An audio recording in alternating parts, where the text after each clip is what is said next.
Dear friends and students, आप सभी का स्वागत है मेरे इस यूट्यूब चैनल एस एन की पाठशाला पर, जहां आज हम लास्ट लेसन से डील करने वाले हैं बंगाल बोर्ड क्लास 6 का। वैसे तो ये कहानी बहुत ही इंटरेस्टिंग है क्योंकि इसमें बताया जाता है कॉलोनियलिज्म के बारे में। इसमें बताया जाता है उस समय को जब कोई दूसरी सरकार किसी दूसरे जगह पर जा कर के क्या करती है, अधिकार कर लेती है और वहाँ के लोगों को अपने अनुसार बदलने लगती है। हालांकि और भी इसमें बातें हैं जिसमें एक व्यक्ति लगभग 20 सालों के लिए सो जाता है, उसकी कहानी इसमें हम पढ़ने वाले हैं।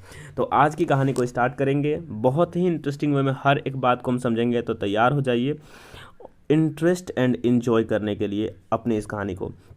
कहानी का नाम है रिप वॉन विंकल। वैसे तो ये एक व्यक्ति का नाम है रिप वॉन विंकल, उसी के नाम से ये कहानी रखी गई है। लिखा गया है यह वाशिंगटन इरविंग के द्वारा। बहुत ही इंटरेस्टिंग राइटर हैं। क्यों, आगे मैं आपको अपने आप समझा दूंगा, ध्यान दीजिएगा, समझ में आपको ज़रूर आएगी। क्या लिखा हुआ है, वाशिंगटन इरविन। चलिए थोड़ा इनको और ऊपर करके समझा जाए रिप वॉन विंकल का राइटर को। Let's start. तो लिखा हुआ है Washington Irwin who was born in 1783 and died in 1859 was an American author। तो वाशिंगटन इरविन जिनका जन्म 1783 में और मृत्यु 1859 ईस्वी में हुई, वह एक अमेरिकन ऑथर हैं। अमेरिकन ऑथर माने अमेरिका के कवि हैं, साथ में लेखक हैं। एसेइस्ट माने निबंधकार, बायोग्राफर माने बायोग्राफी लिखने वाले हैं, और historian of the early 19th century, और लगभग अर्ली 19th सेंचुरी के टाइम के हिस्टोरियन यानी इतिहासकार भी हैं। He is best known for his short stories. वो अपने को ये फेमस कर पाएँ या फिर लोग उनको जान पाएँ मुख्य रूप से किसके लिए, तो उनकी शॉर्ट स्टोरीज के लिए, छोटी कहानियों के लिए, जिसका नाम था Rip Van Winkle and the legend of the Sleepy Hollow. Rip Van Winkle नाम की ही कहानी से वो फेमस हुए हैं। और एक कहानी है the legend of the Sleepy hollow. इस चीज़ के बारे में याद रखिए कि ये दो कहानियाँ उनको करती हैं फेमस। हिज इसलिए हम जानते हैं कि बेस्ट नॉन या वेल नॉन या नोटेड का मतलब होता है प्रसिद्ध होना, विख्यात होना। हिज हिस्टोरिकल वर्क्स इंक्लूड, उनकी जो ये हिस्टोरिकल वर्क्स, जैसे मैंने बताया था कि वो अर्ली 19th सेंचुरी के क्या थे, इतिहासकार भी थे। तो his historical works include biographies of George Washington. ये कौन है, तो हम जानते हैं कि ये अमेरिकन राइटर हैं, अमेरिकन ऑथर हैं। तो वहाँ के सबसे पहले राष्ट्रपति जिनका नाम था जॉर्ज वाशिंगटन, उनके बारे में बताते हैं। दो लिखे हैं बायोग्राफी, मैंने उनमें से है, बायोग्राफी में से फेमस बायोग्राफी है।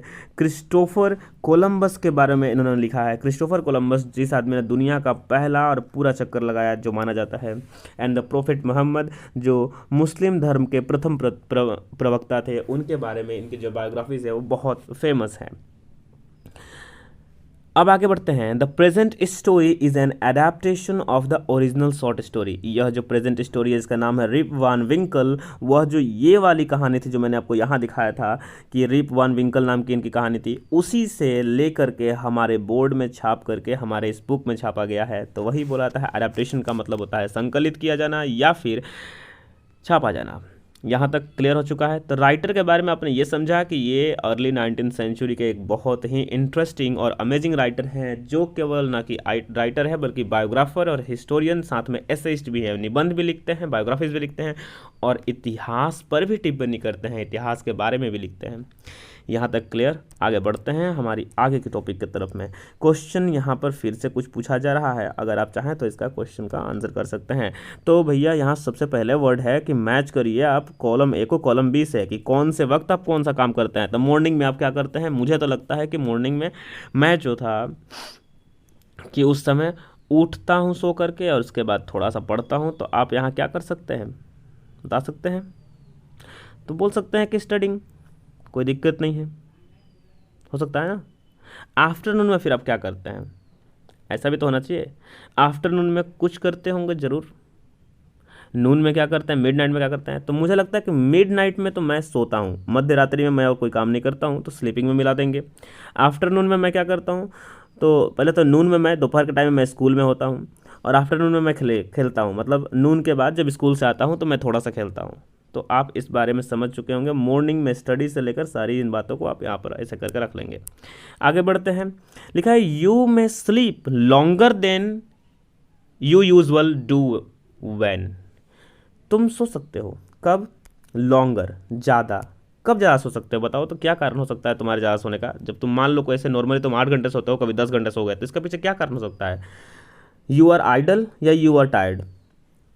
सामान्य रूप में तुम थे तभी, या फिर जब तुम थक गए हो तब ज़्यादा सोते हो? जाहिर सा बात है इसका आंसर बी होगा कि जब हम लोग ज़्यादा थक जाते हैं किसी काम के करने की वजह से तो हम ज़्यादा सोते हैं। अब इस कहानी में सोने के बारे में बात क्यों की जा रही है? क्या हमें सोना है क्या?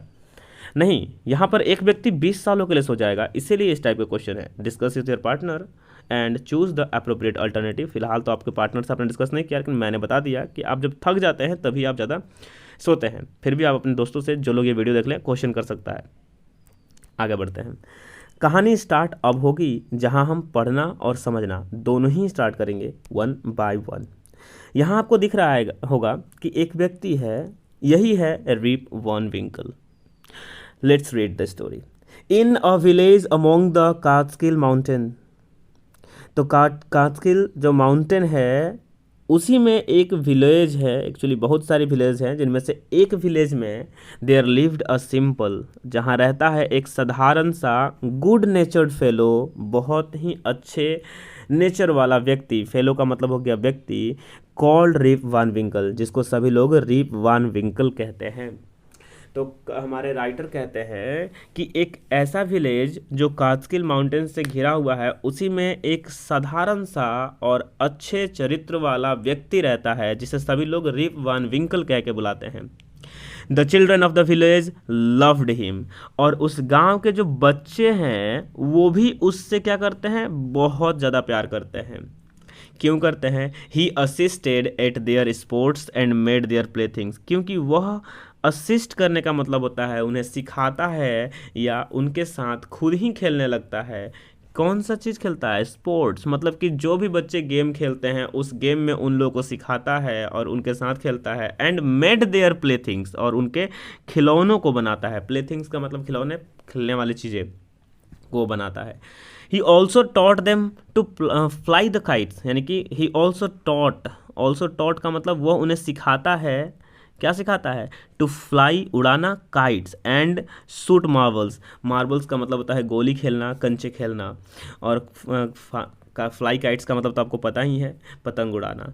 तो वो बच्चों को उनके खेल में मदद करता है, उनके खिलौने बनाता है, उन लोगों को सिखाता है कि आप कैसे कंचे खेल सकते हैं, उन लोगों को सिखाता है कि कैसे आप पतंग उड़ा सकते हैं, और इस कारण से सभी बच्चे उससे बहुत प्यार करते हैं। लेकिन और कोई इंटरेस्टिंग वर्क करता है क्या वो? हाँ, एंड टोल्ड देम स्टोरीज, और उन लोगों को कहानियाँ भी सुनाता है।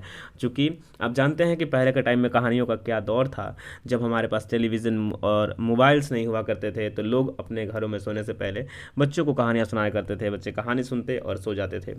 उस तरह से यहाँ पर भी आप देख पा रहे होंगे कि वो उनको कहानी सुनाता और बच्चे काफ़ी इंटरेस्टिंग रूप से उन कहानियों को सुनते।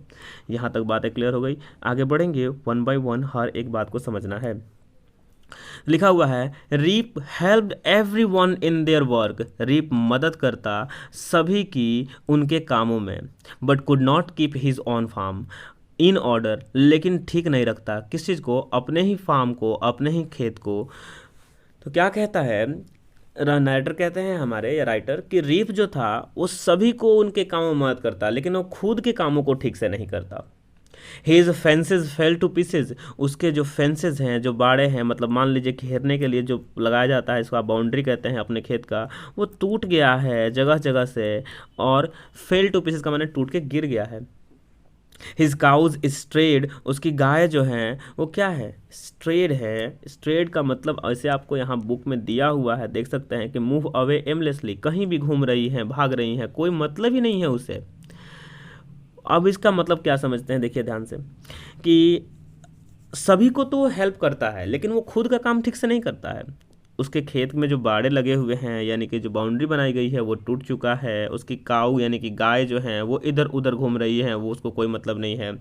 वीड्स माने जंगली घास, ग्रीव इन हिज फील्ड, उसके खेतों में जंगली घास उग गई है, यानी कि फसल के जगह जंगली घास का वहाँ फसल हो चुका है। His wife complained about his idleness, और उसके इस व्यवहार के लिए, जिसको आइडलनेस कहा गया है, मतलब कि अपने कामों के प्रति अरुचि रखना या फिर मतलब टाल देना, इस टालने वाले व्यवहार को लेकर के उसकी वाइफ, खुद की पत्नी जो थी उसकी, वो उसको कंप्लेन करती है बार बार।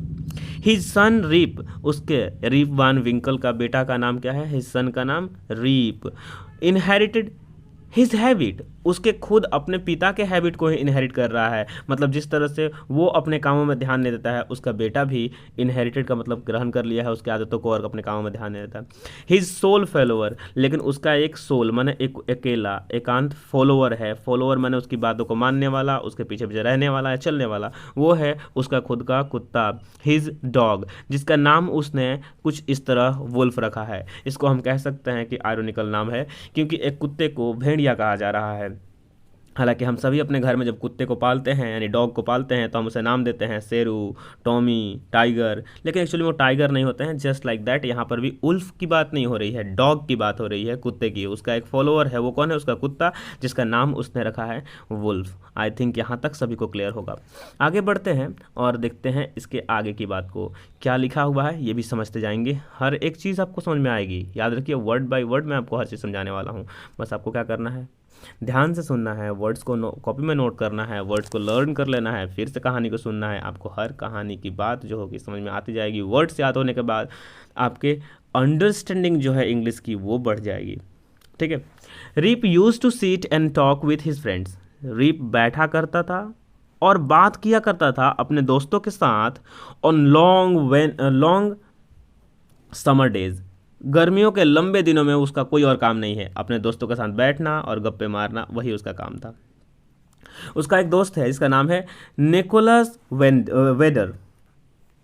तो निकोलस वेडर जो क्या है, landlord of the village in, village में एक सराय है, उसका वो मालिक है। इनका मतलब होता है शरण रखने की जगह। सिंपल भाषा में कहें तो एक ऐसा प्लेस जहाँ पर लोग आते और बैठते आराम करते। तो निकोलस वेडर जो लैंडलॉर्ड है, विलेज का जमींदार है, उसका एक सराय है।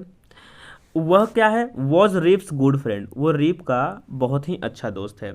Rip had to leave this group, लेकिन रीप को छोड़ना पड़ा दिस ग्रुप, इस ग्रुप को, इवेंचुअली धीरे धीरे करके, as his wife complained that, जैसे कि उसकी पत्नी ने उसको बार बार क्या करती थी, कंप्लेन करती थी, दैट हिज फ्रेंड्स, कि उसके दोस्त, इनकरेजेस हिज आइडल हैबिट्स, उसके इस हैबिट को, जो किसी भी काम में ध्यान नहीं लगता है उसका अपने का, उस हैबिट को इनकरेज कौन करता है, तो उसके फ्रेंड करते हैं, उसके दोस्त ही करते हैं। इस कारण से उसकी पत्नी क्या कहती है कि तुम्हारा बिगाड़ने वाले तुम्हारे दोस्त ही हैं, जैसा कि हम लोगों को भी बताया जाता है हमारे घर वालों के द्वारा कि इसको तो इसके दोस्त ने बिगाड़ा, इसके संगति ने बिगाड़ा, ऐसा कुछ करके।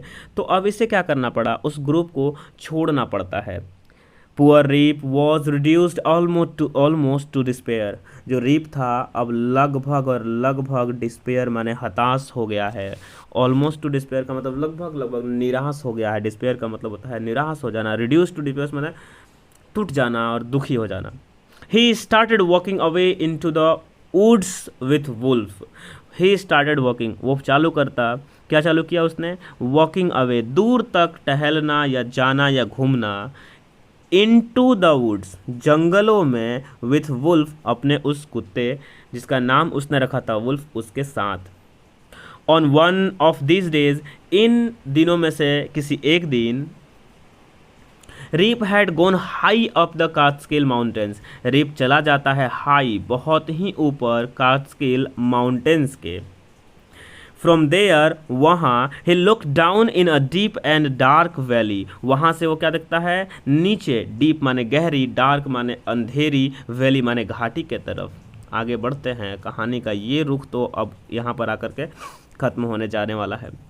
तो क्या बोल रहा है कि वहाँ से रीप जो है वो देखता है नीचे घाटी के तरफ। घाटी होता है जैसे मान लीजिए ये पर्वत बने और ये पर्वत हैं, तो इधर से जो ये खाली होलो, ठीक है, यहाँ तक आई थिंक आपको समझ में आ गया होगा। बोल रहा है कि रीप जो था वो इन दिनों, चूंकि उसकी पत्नी के शिकायत की वजह से वो अपने दोस्तों का साथ नहीं रह पा रहा था, तो वो इन दिनों बहुत ऊपर कास्केल माउंटेन्स पर घूमता हुआ चला जाता है।